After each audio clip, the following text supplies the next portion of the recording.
At one point, there's this sort of comical press conference. I believe it's with the Pentagon's spokesperson, where one of these guys ends up in combat, right?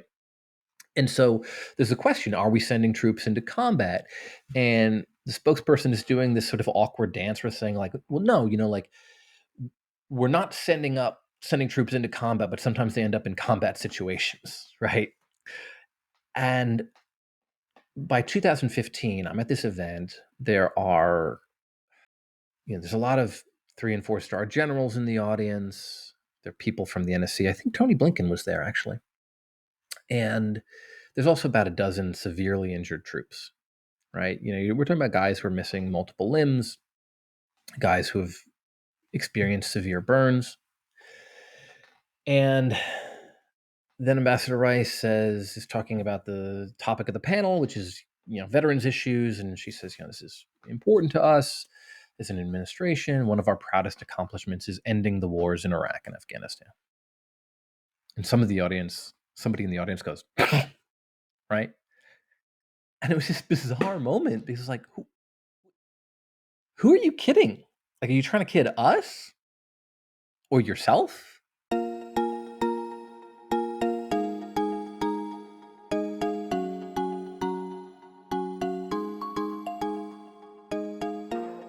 Hello, everyone. This is AJ Woodhams, host of the War Books podcast, where I interview today's best authors writing about war-related topics. Today, I am really excited to have on the show Phil Klay for his newest book, Uncertain Ground: Citizenship in an Age of Endless Invisible War. Phil Klay is a veteran of the U.S. Marine Corps and the author of Redeployment, which won the 2014 National Book Award for fiction. He also wrote Missionaries, which was named one of the 10 best books of 2020 by the Wall Street Journal. His writing has appeared in the New York Times, the Washington Post, the Wall Street Journal, the Atlantic, and elsewhere. He teaches fiction at Fairfield University and is a council member for the Arts in the Armed Forces. Oh, I Phil, was. Not you were. anymore. Oh, That okay. organization no longer exists. So, Oh, no. Well, I'll cross that out on the back flap of the book then. yeah. Well, how you doing today, Phil? I'm doing great. Thank you so much for having me. Yeah, thanks for being here. And, I first came across your work in the best way. A few years ago, I was walking down a residential street in Washington, D.C., and I saw a free little library. And I, like the tiny little Yeah. boxes. Yeah. Yeah, yeah. So I opened it up and I saw what was in there, and I saw Redeployment. And I took it out. I read the copy. I saw the National Book Award sticker that was on there, and I took it home, and I loved it. And it's probably you're the only author that I think that I've continued to like be a fan of your work after pulling you out of a little free library. That's amazing. Yeah. And I think too, so we were talking before the show. I think this will be episode 30. You're the first author I think I've had on the show, besides the debut authors, where I've read all your books. Oh, wow. So, yeah, so this is doubly cool for me. But Uncertain Ground, so really a terrific book of essays, very thought provoking. And when I was writing down questions for this interview, I think this is probably one of the more challenging interviews I've prepared for, because these topics are so complex and there's such complicated issues, which is why you probably wrote about them as opposed to just doing it some other way. But maybe first, to get us started here, for the audience, a question I like to start off with: could you just tell us, what is your book about? Yeah. So these are a series of essays that I wrote in between when I got out of the Marine Corps in 2009 and right after the fall of Afghanistan, right? So the last essay in the book is about the fall of Kabul. And so it's my thinking through my own relationship to war. So I graduated from college in 2005 and went into the Marine Corps. And I was a public affairs officer in Iraq in 2007 to 2008. So during the surge, there's this very politically contentious increase in troops and shift in strategy. counterinsurgency was all the rage. We were doing population centric warfare. And during the time that I was in Iraq, the violence level went down. We left Iraq feeling very good about what had happened. And then I left the Marine Corps, started writing about war, writing fiction about war, which, tends to just muddy up the clean lines of your thinking in general. It's one of the benefits of writing fiction. And trying to work my way through what I was a part of, what America looks like when you get back home, what the relationship is between, Americans and the wars that they wage, American citizens and veterans, and how you talk about these things, and also what consideration of war sort of tells you about sort of deeper values, I suppose, would be the uh, four main buckets of subjects that I focused on. And the book is organized not chronologically, but more thematically. Citizenship, soldiers, writing, art making, and faith. Right, is the final section. And so it's me thinking about modern war, how America shifted, how it wages war, and the kind of endpoint is the fall of Kabul, and me reflecting on that and on the beginning of all these things, on the feeling that we had after 9/11, and what that led to. Yeah. Well, before we kind of launch into some of the ideas that you discuss in your book, maybe we just start a little bit about your background. Sure. So you, of course, you mentioned you were in the Marine Corps. You were a public affairs officer, but you write that you didn't come from a military family. No, What kind of my family did you come up? yes, my dad was in banking. He'd been in the Peace Corps, which is a little different from the Marine Corps. My mother worked in international medical aid for years. A family that was very interested in international affairs. My maternal grandfather had been a diplomat. My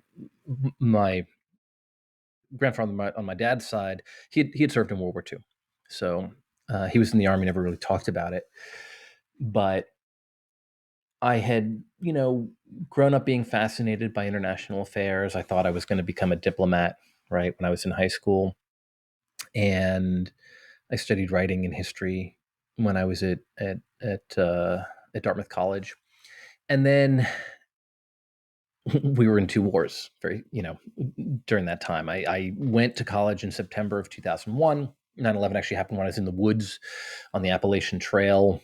And we sort of, so I didn't get that feeling that everybody else had of watching their televisions in horror and trying to figure out what was happening. We were in the woods and we heard rumors. People would be like, oh, somebody flew a plane into the World Trade Center. At first, we thought it was some sort of like weird joke that you tell people when they're away from civilization. And so when I emerged from the woods, the world was very different.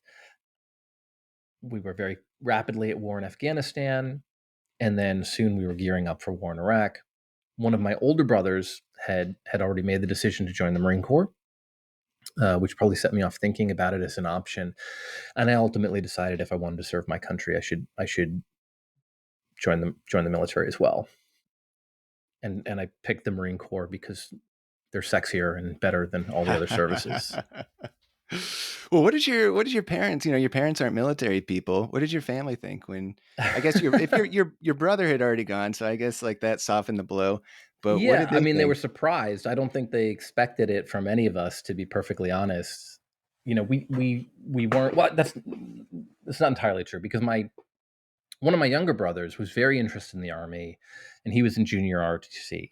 He's 5 years younger than me, so the fact that he went into the army was not super surprising. But they didn't see it from me or my other older brother who went. I'm one of five boys, so there's a bunch of us. Concerned, obviously, you don't, as a parent, necessarily welcome the idea of your children joining the military in a time of war.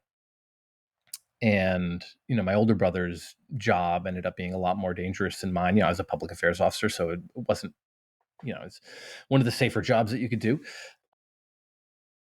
But my second oldest brother, he was a combat engineer. He was in Ramadi in '06, attached to an infantry unit. So, it was not the sort of thing that as a parent you'd welcome your child going into that circumstance, but nevertheless proud of us. My family very much believed in service, right? So I think that was always impressed on us. Service in a kind of broad sense, right? And and as I said, there was a real interest in international affairs. So it wasn't a huge leap. And I'd gone to a Jesuit high school called Regis, where they, very much focused on the idea of being men for others, on service as being important. And so the idea that after college we would want to do something that had some sort of service component, that was not surprising. I think just the fact that it was the Marine Corps was. Yeah, well, this is a maybe a good segue then to talk about some of the stuff in your book, because one of the topics that you talk about is the reactions that people often have when they're told by somebody that they've joined the military. Specifically, like if they're like an Ivy League grad and they're like, "Oh yeah, I joined the military." People kind of treat it as like, I don't know if an anomaly is the right way to put it, but maybe let's just like start talking about how some of the perceptions that the Yeah. public has about the military have. This is like a very feels like a very Northeast specific thing, right? Where you'll encounter people, and I would sometimes encounter people where I was the first veteran they knowingly met, right? This is after, we'd already been at war for a decade. And there were people who would say to me directly, like, "Oh, like you went to a good college, like that's amazing that you joined the military." Like you were somehow slumming it by joining the military, or that that if you had any other options, this wasn't something that you would do, rather than something that might be expected of someone during a time of war, right? The military is very geographically defined, right? There's certain regions that send a lot of people to the military. It's also increasingly a family business. A lot of people who go into the military have military family. In fact, actually, there was a recent Ben Kesling is a reporter at the Wall Street Journal, has an article about how, in the wake of unsuccessful wars, the military is finding a recruiting problem because older family members are sort of warning away some of the younger family members from joining the military, uh, for the fairly obvious reason that people who served in the past 20 years have less confidence in the leadership and the missions that they've been sent on, than in years past. So yeah, so there's this weird thing where in certain pockets of the country, military service is like, oh, it's like, oh, that's something for the peons, right? Which is something I react against. Or there's this idea that it's like, oh, it's only what you would do if you have no other options. It must be only to get out of poverty. I remember a friend of mine was talking at an event. He's black, right? And not from a wealthy family. And there were sort of these like people asking him, sort of projecting on him that he had only joined the military because of, the poverty draft or whatever. At a certain point, he was like, "No, no, no! I wanted to join the Marine Corps since I was 4 years old." Right? And there was a sort of weird and uncomfortable and particular type of sort of racialized projection that was happening with, you know, uh, this is what you look like and this is your background. Therefore, you joining the military must have been an act of desperation, not not a choice or an act of patriotism or service. Yeah, you're so right when you talk about the geographic, differences with the military. So I grew up in a very rural, conservative part of northern Indiana, Right. and yeah, and I grew up during the Iraq War.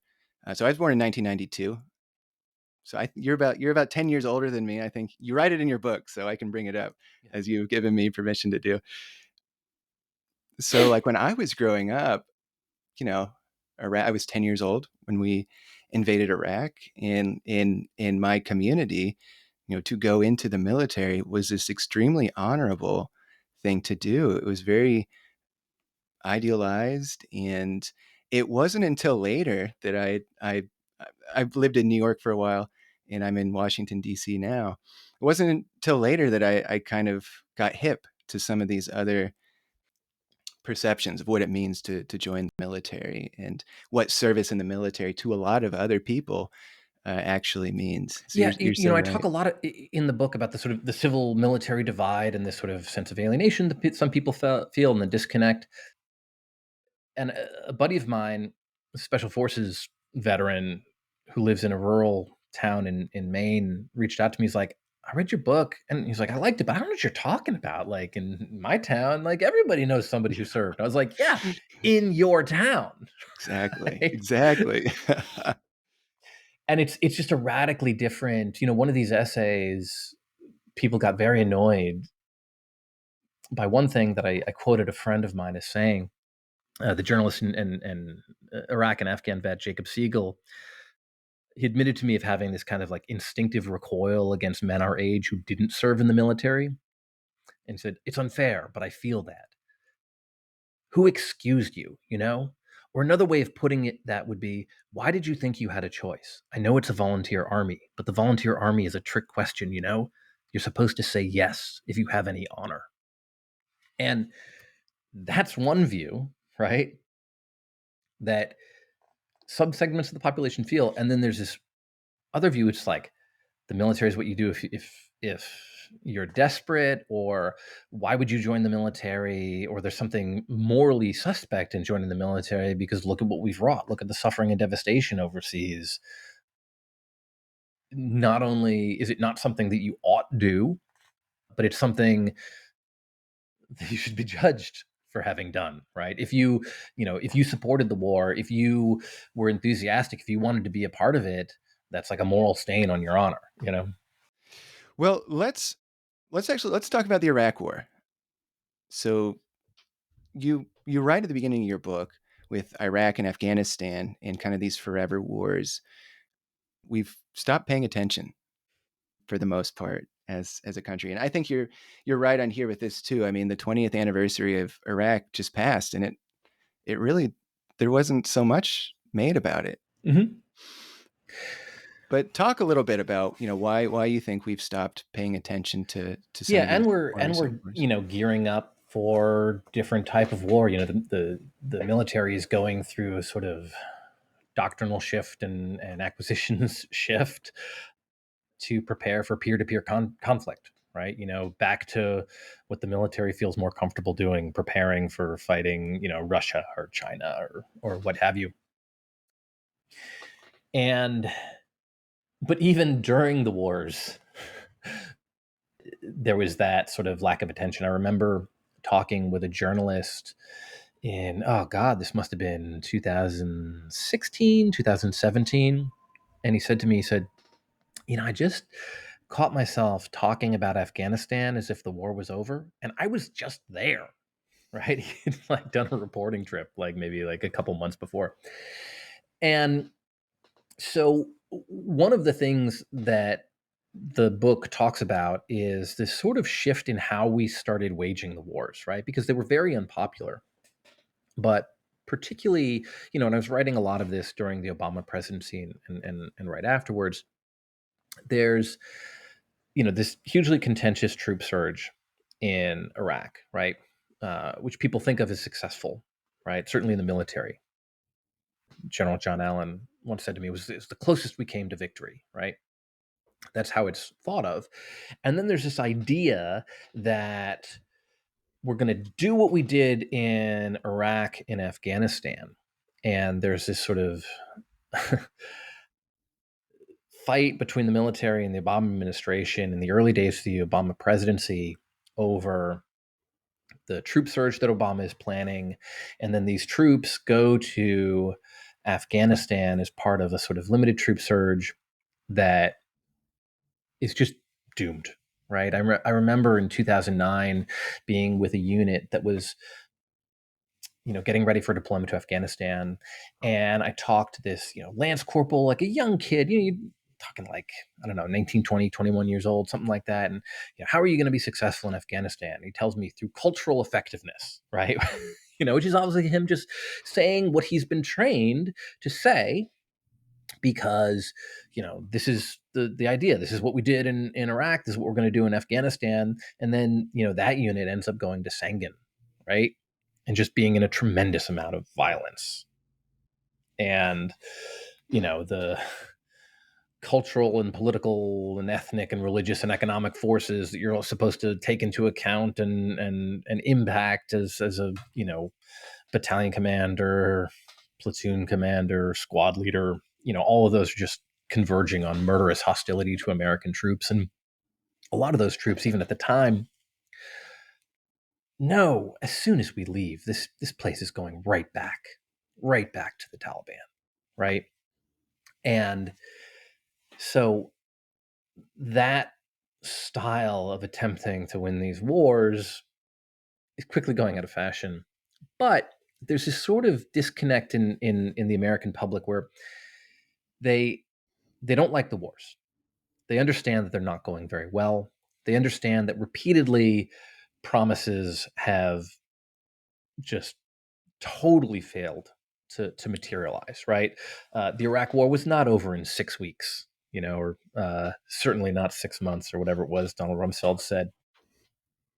The initial insurgency in 2004 was not the last, dying gasp of, dead enders of the regime. The surge in Afghanistan did not ultimately succeed. You have the rise of ISIS later. It's a complex story. The surge in Afghanistan was a failure, a violent and bloody failure, ultimately. But at the same time, Americans, you know, there are reasons for this, really don't like ISIS taking over large swaths of Iraq. They are concerned about terrorism and all these other things. And so they want us killing the bad guys still. And what we start shifting to is an increase in use of drones, special operations forces, supervised train and assist forces who are working with local forces, giving them not just training support, but also air support. There's this highly sophisticated kind of kill capture program that gets developed. The stat that I use in the book is, in 2004, we're Joint Special Operations Command, which is, like the Navy SEALs, Ramis, the high speed commando type troops. They're doing about 12 raids a month. By 2006, mid 2006, they're doing about 300 a month, right? Which is not because the Navy SEALs went to the gym and got on the treadmill and lowered their runtime and got faster. It's because the whole way that we integrated intelligence and direct action units totally changed, right? And became a much tighter loop where we're fusing intelligence and operations in a way that is Gates, a former defense secretary, says is unparalleled in modern warfare, right? and and that style is something that we have applied to other places where the sort of intelligence targeting system is this incredibly lethal thing. And where in Iraq and Afghanistan, special operations troops, American special operations troops, are pulling the trigger at the end of that targeting system or dropping the bomb from a drone. There are places like Colombia where we're assisting them with the targeting apparatus, and then it's Colombian troops that are dropping the bomb or pulling the trigger at the end of the day. And so there's a whole variety of ways in which we have been able to have a lot of lethal effects with a limited troop presence, with a heavy reliance on technology, intelligence, special operations troops, and also drones, right? Which means that you have a lot less public exposure. You don't really have any embeds with special operations groups or with drones. You A lot of the stuff is sort of draped in often more secrecy than is necessary. and it's relatively low cost compared to the sorts of way that we were fighting when I was in Iraq, right? But it's also much more distanced from the reality of what we're doing on the ground. And so I'm sort of tracing that shift and my sort of moral and also just kind of practical military concerns with what this means long term for these regions and for what we're doing as a country in these places. And one of the things that concerns me is it's this thing where you're able to continue doing violence with low political cost and low public exposure, which means little accountability. And it's very easy for things to sort of take on a kind of we continue doing this by inertia rather than because it's a good idea or because it's part of a coherent, integrated plan for a region. Yeah, and one of the things that really stuck out to me that that's in your one of your essays. So you write. So I mean, there's a lot of reasons I think that you give for why people have forgotten or aren't paying much attention to these wars. But one of them that I thought was super interesting, you write. Today, we're still mobilized for war, though in a manner perfectly designed to ensure we don't think too much about it. Yeah. And just thinking about how war now is designed almost for us to actually forget about Afghanistan and Iraq. That really struck me. Talk a little bit more about Yeah. how that design is so prominent. Well, we've been explicitly asked to, right? I mean, I was at a event in DC in 2015 where I was one of a group of people on a panel, and we were introduced by, oh God, I think she was ambassador to the UN then, Susan Rice, and I tell this story in the book, and this is 2015, so this is well into the Obama administration's campaign against ISIS. Now, sort of famously, Obama had ended the troop presence in Iraq. He ended the war in Iraq with great fanfare, right? And this was part of his sort of pitch as a candidate, right? That he was against dumb wars, right? Iraq was the dumb war, Afghanistan was the more justifiable war because we'd been attacked. And he had a lot of backing from the anti-war movement within the Democratic Party. Okay. And so he pulls troops out and also doesn't really pay much attention or exerts much influence in terms of things that are developing politically in Iraq that are pretty negative, right, for the long-term future of the country. And this is a sort of complex story to be told about how things unravel, but ultimately you have the rise of ISIS and this incredibly bloody, evil, genocidal, slave-taking organization is just taking over city after city and going over large swaths of Iraq. And the Obama administration begins helping Iraq fight back against ISIS, which is something that I support, right?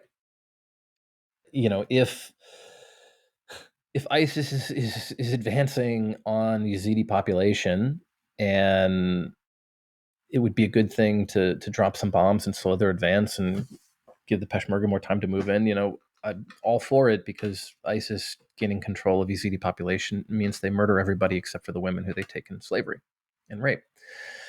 And yet, the Obama administration does not want to admit that the war has started again, the war that they had ended. And the Obama administration, from the very beginning of the administration, had argued that the president has really wide latitude in terms of the use of military force. That there's a global battlefield that the president is pretty unconstrained. And in when they start fighting back against ISIS, instead of seeking for a new authorization for the use of military force, they argue that this is covered under previous congressional authorizations, right? The 2001 authorization, which was intended for Afghanistan, and ISIS obviously didn't exist in its current form as an organization right then. It wasn't on anybody's radar. But because that authorization allows for fighting against Al Qaeda and associated forces, that came to mean almost anything. It currently means groups in Africa that have a limited connection to the sort of terrorist movements that authorization was intended for, and which have never done any strikes outside of their region. So they argue that the president has the authority to do this. And at the same time that they're waging this war, they're telling the American public that they're not at war, right?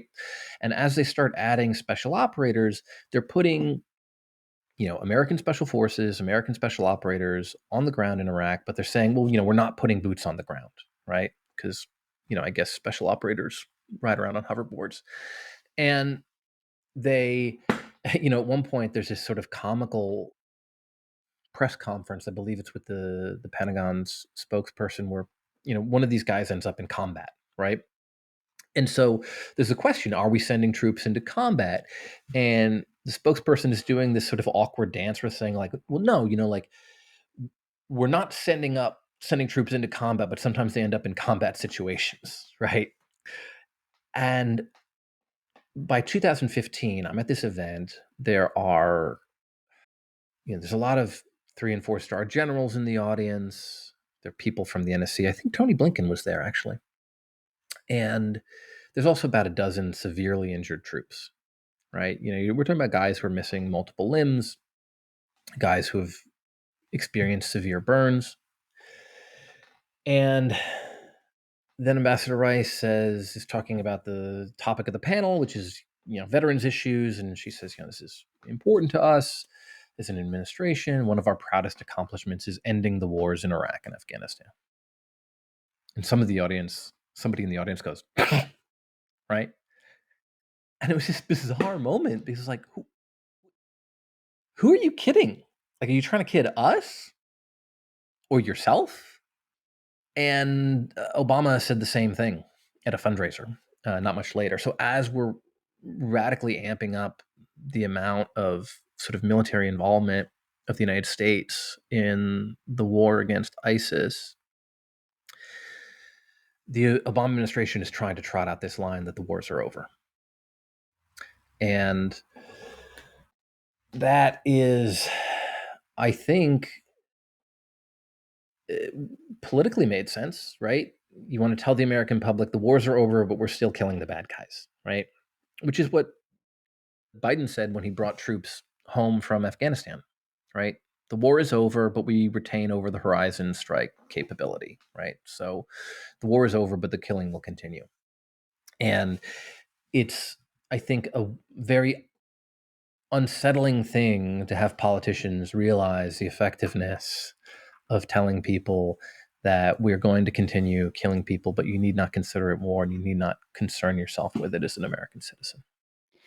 Yeah, well, thinking about kind of the disconnect between leadership and soldiers and veterans, and I'm really sorry. Actually, I meant to run this by you before before we came on. So, if you can't do this, that's fine. But I was going to ask you to read a Sure. passage from your book. Yeah. Do you have the book? In Oh, perfect. Well, it's on page 84, Yeah.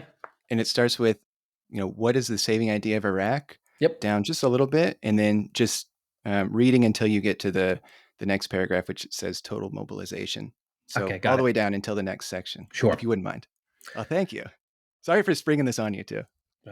Pleasure. What is the saving idea of Iraq?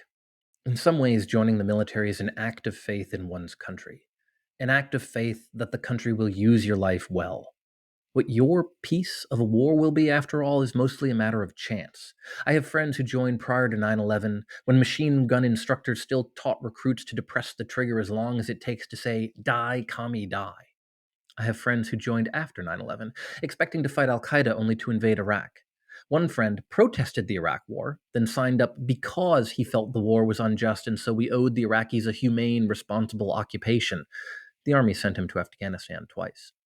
Another soldier I know, a reservist, had a unit slotted for one of 2 deployments, either to help with the Ebola crisis, a mission few would object to, or to man Guantanamo Bay. Depending on where they were sent, they knew they'd face radically different reactions when they came home. Of course, the praise or censure your average American civilian might dole out to those soldiers would in reality just be the doling out of the praise or censure they themselves deserve for being part of a nation that does such things. The difference, though, is that it's impossible for the veteran to pretend he has clean hands. No number of film dramatizations of commandos killing bad guys can move us past the simple reality that Iraq is destroyed, there is untold suffering overseas, and we as a country have even abandoned most of the translators who risked their lives for us. Yet this fact seems not to have penetrated either the civilians we come home to or the government that sent us.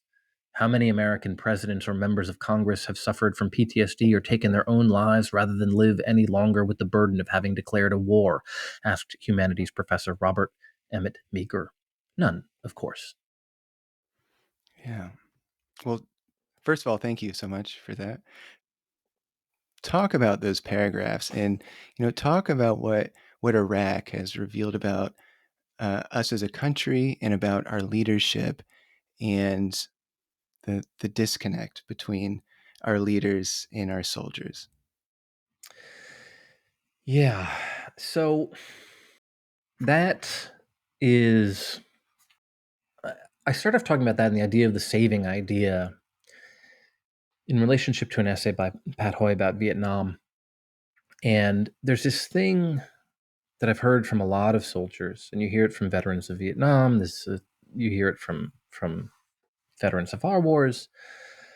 That we fought for each other, right? You sign up for whatever reasons, and then in the heat of combat, and it's about the man or woman on to the left or right of you, right? That you love the people that you're with. You feel tightly bonded to them as a unit, and that the meaning of what you did can be sort of set aside from the broader questions of the war because if you behaved honorably, if you looked after your colleagues, that's enough. And I think I understand that, and especially I understand that in the wake of a war that failed, right? But nobody joins the military purely to be in a situation where there's no broader goal than looking after the person to the left or the right of you, right? You wouldn't put yourself in that violent situation in the first place for that. We want what we have suffered and risked to mean something broader. And that has a real bite when the country's failing to provide you that mission. And I think that ultimately it is the country that's responsible, right? I mean, the the burden of those experiences risks the physical cost, the mental cost, the moral cost of being in the morally bruising battlefield, right? Those are all borne by the soldier. But ultimately, it's not up to the 19-year-old joining the military to ensure, while he's also, trying to learn how to man a machine gun or, you know, perform basic fire team capabilities, that his nation is, going to provide him with an adequate and moral and just and meaningful and achievable mission, wherever they might send him. That's just that burden has to be a collective one, right? And yet, when when the nation fails as a whole to provide that, it's really it's really only really felt very powerfully by the veterans in the audience. I mean, by the veterans, there was an event that I did with an Iraqi writer, and he felt very, I think, uncomfortable about being paired with me, right? Which I understood. The publisher had asked him when he came to the United States to do an event with an American author because he, wasn't well known, and they picked me because I was a more well known writer about the Iraq War, which he had also talked about. But as an Iraqi fiction writer, he had a very different response to an American Marine who served in his country, right? And at the event, he sort of, in the most genial way that you could, compared me to a Nazi, right? And asked me how I could possibly feel pride for having served in Iraq, right? Given what had happened to his country, right? Which is, a fair and pointed question. And I started to respond. He was like, "Oh no, we can just talk about craft or whatever." And I was like, "No, I'll give you a response." And I gave him a long response, which in some ways related to a lot of the things that I explore in that particular essay that I just read from, which is called Citizen Soldier. And after the event, we had a beer and talked about it. But it was interesting because in the audience of people in New York who were interested in coming out and listening to this, Iraqi author talk about his art and his short stories and Iraq and also the war, I think a majority of the audience were veterans, right? This is in New York. And it was and there was a discussion amongst us afterwards about his question, what it meant, and it's easy to dismiss that kind of question when it comes from you know an American anti-war activist, right?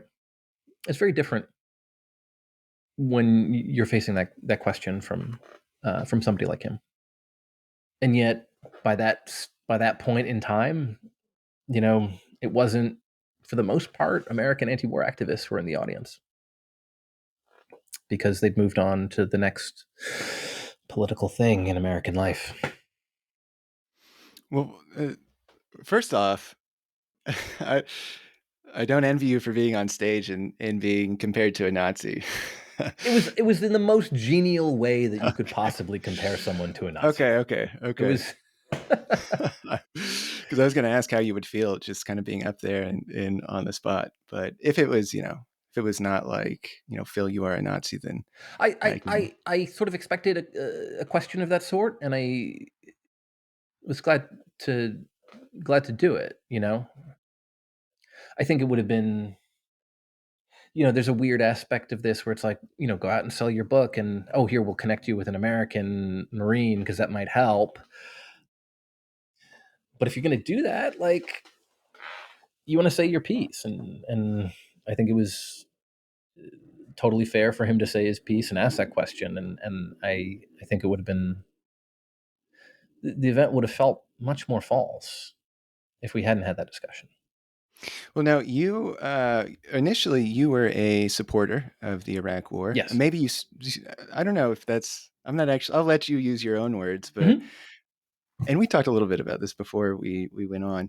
But yeah, I'm just curious. Like, what were your reasons for supporting the war, and if that has changed? Sure. I assume it has. And Yeah. you did just say Iraq was a failure, so maybe you could just like talk about that initial support you had for the war and how that's evolved. Yeah. I mean, it's complicated to talk about where Iraq is now. I mean, I think because it's different from Afghanistan, right? Which is sort of as straightforward a failure as the taking of Saigon, right? I was compelled by the sort of liberal internationalist responsibility to protect related argument for military intervention, where there's this horrible dictator who is violent to his own people, who is a source of instability and violence in the region. And yes, an invasion comes at the cost of human life, but the future trajectory of Iraq under this dictator is not one that avoids the loss of human life and ensures continued suffering. And so it will be worth it if we, get rid of this horrible person and install a democracy that will, in the long term, be better for the people of Iraq. That was the sort of argument that I was compelled by, right? If you think about the sort of vision of a kind of muscular liberal interventionist foreign policy, think of somebody like Richard Holbrooke, right? That kind of image appealed to me, right? And as well as a kind of field of dreams, if you build it, they will come vision of democracy, right?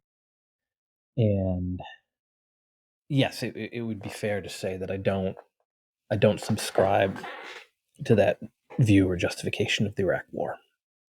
Do you find a lot of veterans? Sorry to interrupt you, but do you find a lot of veterans are feel the same way as you?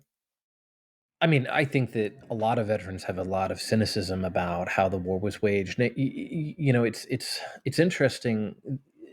People often ask about the invasion itself, right? And my views of the invasion itself. But the strange thing about it is that my views on that and how I felt at the time, that was before I was in the military, right? And even by the time I joined the military, it was clear that the war was not going well, that the Bush administration's promises were false, that their hopes were false, that their claims about weapons of mass destruction, right, were false, which had never been a big component of why I ultimately supported the war when I was, you know, 19 or 20. But so I joined a military where things weren't going well, and it was obvious that things weren't going well, and so a lot of the emphasis that would put on the conversations that I've had with a lot of veterans were often about how the war was waged, right? They're just incredible failures. I mean, Donald Rumsfeld as a Secretary of Defense was it's not correct to call him incompetent because he was highly competent at achieving what he wanted to achieve. It's just that everything that he wanted to achieve was bad and disconnected from the reality on the ground. And so the war was waged very, very poorly. And then a lot of my concerns as a writer came after I'd left the military and were more about what the war was turning into, right? Than with the questions of why we joined. And so I think there's a way in which, no, like we shouldn't have invaded Iraq, but for the entirety of the time that I've been a writer and that I've been in, and for the time that I was in the military, the question was not should we have invaded Iraq, which it seemed like was answered pretty quickly that the answer was no. The question was what should we do now, right? And that's a much harder question. And I think that it's like I actually support a continued military presence, right, in Iraq and in Syria for I think we're fairly straightforward regions. I mean, in 2019, I visited refugee camps in northern Iraq of people who had sort of fled regions of Syria after we pulled some of the troops out there during the Trump sort of partial weird withdrawal, of which there's like a whole host of complications that we could talk about and sort of civil military implications. But I met with people who'd survived genocide and slavery, visited the shattered center of the old town in Mosul. And, I do see that there's a compelling reason to have troops there. So it's not a complete repudiation of American military presence overseas, right? But nonetheless, a lot of very, very serious sort of moral and practical concerns about, how we wage war, about the oversight of the wars that we're waging, and the extent to which they're actually an expression of the public will, and the extent to which we're forcing politicians to have to make a public case for war, right? Which is, I think, important in democracy because war is the most morally consequential thing that we do. and it shouldn't be sheltered from our, you know, public debate, right? People who want to shelter it from public debate often, it's like, well, it's like public debate is fractious and partisan and cynical and ill-informed and all these other things. And yeah, I mean, that's all frequently true of public debate. But I think the history of warfare, and particularly of American war, does not suggest that there are no deep-seated pathologies to unaccountable war run in the absence of public debate and public accountability. I wonder, given what has happened with Iraq and what you have seen personally, and how your feelings with the war have drastically changed, as many people's feelings have. I wonder, someone like you who thinks deeply about citizenship and what it means to be an American. We're recording this just a few days after the 4th of July. Yeah. How do you celebrate 4th of July? And what goes through your mind on a day like Independence Day? I mean, I'm incredibly proud to be an American, you know? And I take great sustenance and nourishment from American history and American political traditions, right? But I think those political traditions are diverse and interesting and offer us tools for moving forward and progressing in the future, right? So, sort of tempered mix of cynicism and idealism is always helpful. I also love kitschy American stuff, to be perfectly honest, Great and barbecues. yeah, barbecues, garden gnomes waving American flags, all that stuff.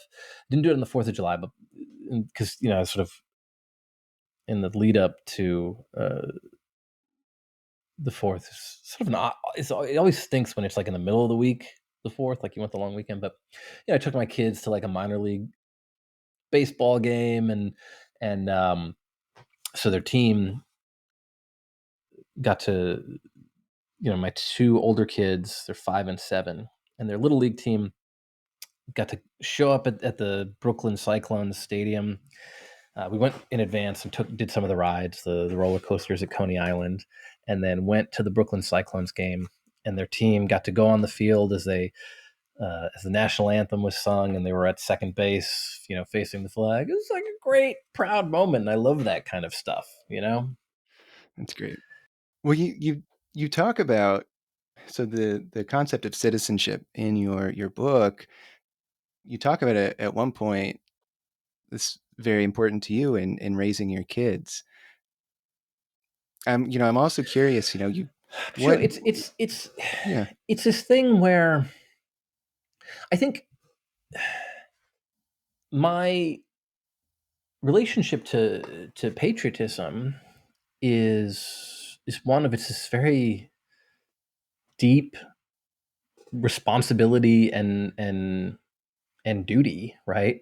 It's not like a sort of smugly triumphant love it or leave it sense. I mean, we're born out of a revolution, and the revolution continues afterwards. I mean, think of somebody like Gordon Wood talking about the radicalism of the American Revolution and how the revolution sparks these broader social movements that are seeking to inculcate the values of the revolution in a society that is hierarchical and class bound, and they're trying to break those things down. And that kind of work as a sort of continuing process is part of the American experiment, the American tradition. And I think our relationship to immigration, I have an essay about that, and is a part of that. There's also this sort of way in which, the philosopher Alistair MacIntyre has this speech that he gave, his patriotism of virtue, where he talks about different sort of conceptions of morality, and one in which patriotism is important. And he says a central contention of the morality of patriotism is that I will obliterate and lose a central dimension of the moral life if I do not understand the enacted narrative of my own individual life as embedded in the history of my country. For if I do not so understand it, I will not understand what I owe to others or what others owe to me. For what crimes of my nation I am bound to make reparation, for what benefits to my nation I am bound to feel gratitude. And so I think that those two components are really important, right? The crimes of my nation for which I am bound to make reparation, and the benefits of my nation for which I'm bound to feel gratitude. I think it's important to feel both of those keenly. Well, let's, because I know our time is winding down. I really want to talk to you about writing Sure. and war and pop culture, and specifically World War II, Yeah. because you write about that a lot, and what you call the Good War. And I'm writing a World War II novel Well, I don't myself call right it the now. good war, but yeah. Well, it's in your book. Right. Yeah. Yes, yes. Well, just talk about like World War II. Why is it such a popular topic for American readers? What Yeah. do you think it says about the Well, general I public? mean, it's funny because I was always a big reader, right? And if you read popular nonfiction of the 1990s in particular, right? It's just like Stephen Ambrose is this huge figure. You know, War II is the good war, and it's the greatest generation, and it's it's America's entry into as the dominant superpower in the world as a result of fighting a as unquestionably just war against the epitome of evil, right? In Nazi Germany, right? And so that's like this conception of World War II that is, I feel like, especially ascended in the 1990s, right? Where there's almost like a nostalgia for it because, the Cold War is over. There's like a lot of material prosperity and no sense of, it's like, has history ended? um, and then you I contrast that with the fiction about World War II that I was reading. You read books like Catch 22 or Gravity's Rainbow, which I actually read in Iraq in 2007, which was an interesting experience, to put it mildly. You know, war is like this insane, like mass bureaucratic machine that obliterates human life, that's chaotic and absurd and evil. And those are two different, very different conceptions of the war and what war experience meant. And then I get my own taste of war when I go to Iraq. And something that you would sometimes find is like Marines or soldiers who came of age in the 90s like I did, who talk about like World War II is almost like I wish I could have that kind of a good war, right? Like I wish I had a war that I could wholeheartedly, believe in. And one thing that's sort of interesting to me anyway is I have a buddy who's done some reporting trips to Ukraine, and so many veterans, including like folks that I know, have shown up in Ukraine seeking to help in some way. Some veterans have joined, the fight, and it's a sense of like, here it is. Here is a, a war with a clear front line against an evil, aggressive military power, right? That commits war crimes, that is unjustly aggressing against a smaller neighbor trying to take territory and has to be fought back against, right? And that image of war has this deep, deep appeal, right? And I think it hangs over American popular culture and over the imaginations of veterans, right? Even if you know that the actual experience of World War II is totally radically complicated. I did an event, and I talk about this in one of the essays in the book, with this veteran who recently died, World War II veteran Tony Vaccaro, was a wonderful photographer. He was a fashion photographer for years. He later told me that doing fashion photography saved his life because it taught him to look for beauty, right? That the world wasn't just ugly. And when he met me and he learned that I was a Iraq War veteran, he took me to a book of his photographs. His high school teacher taught him how to develop film, and he'd taken a camera with him to the front line in the Eastern Theater of World War II, and he would take photos as he went. When they stopped in a town, he'd collect the materials he needed and develop film in upturned helmets. And he has this amazing collection of imagery from World War II. And he shows me this photograph of a woman who is dressed up in nice gear, and there's a Panzerfaust, like a bazooka, anti-tank weapon by her side, and a knife as a corpse. And he explains that he came upon this woman who had been raped and killed. She had gone out, at this is the last day of the war. She'd gone out with a Panzerfaust, seeking to, die for her country, right? Since the war was ending. And soldiers had shot her in the gut and then raped her and then mutilated her body, right, with a knife.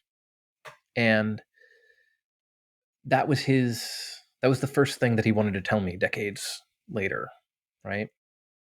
Which wasn't his way of saying that we shouldn't have fought the war, right?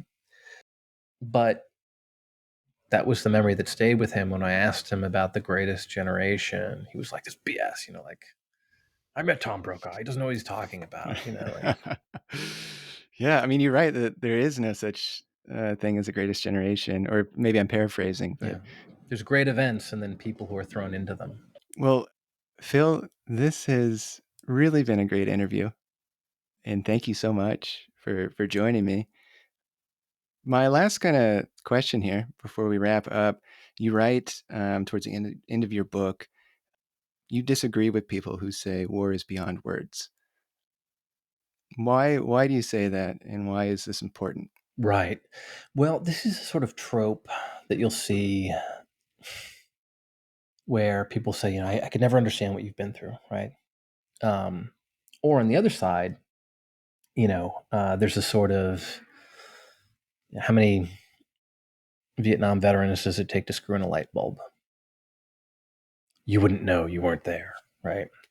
The sort of idea that war is this ineffable experience that can't be communicated.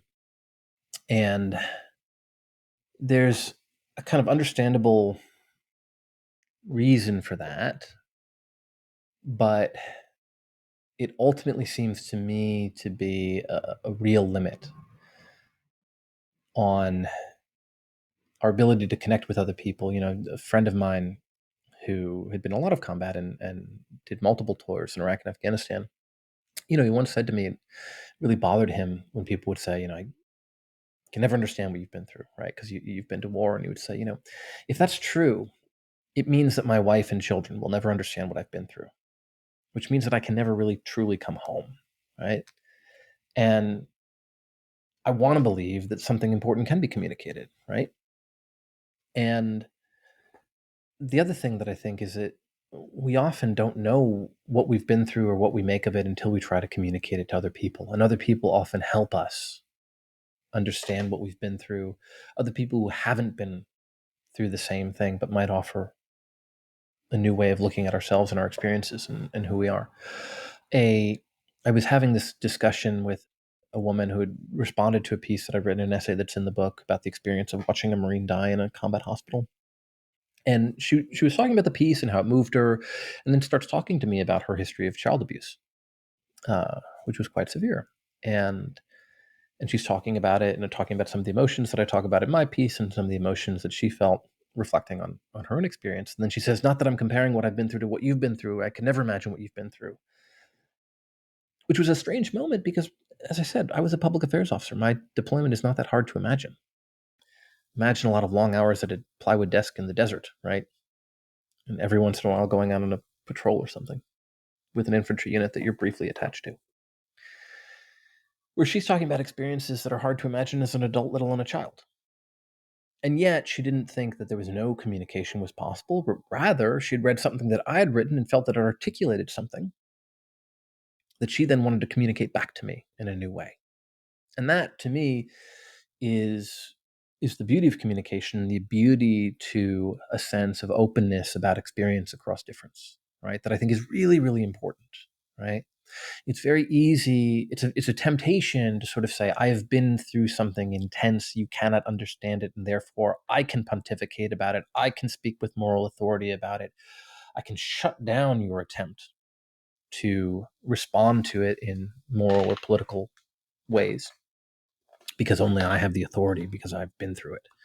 But I think that's ultimately that sort of pedestal that we think we're on is ultimately a box, and the route towards seeking ways of genuine communication and genuine exchange is, I think, both individually important for the person who is like my friend wants to come home, right? Wants their children to be able to have some sense of what they've been through and how it shaped them. But it's also politically important because questions of war are much broader questions than the individual experience of soldiers and what they think it meant. Wow, very powerful. Well, Phil, what are you working on next? I'm working on a novel set in Czechoslovakia in the 1970s because that's the obvious next step for me. No, my maternal grandfather was the ambassador to Czechoslovakia from 76 to 78, which was, and he also accepted the Nobel Peace Prize on behalf of Henry Kissinger.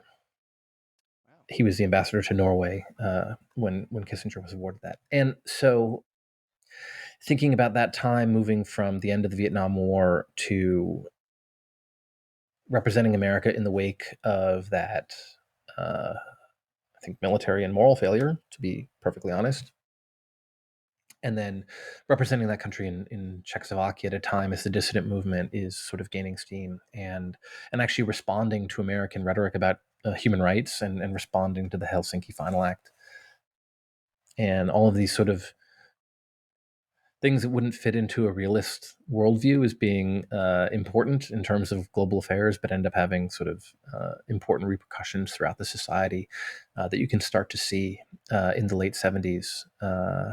Is all very interesting to me. And then also, my grandmother at the time was asked to pass messages to the underground church. Yeah.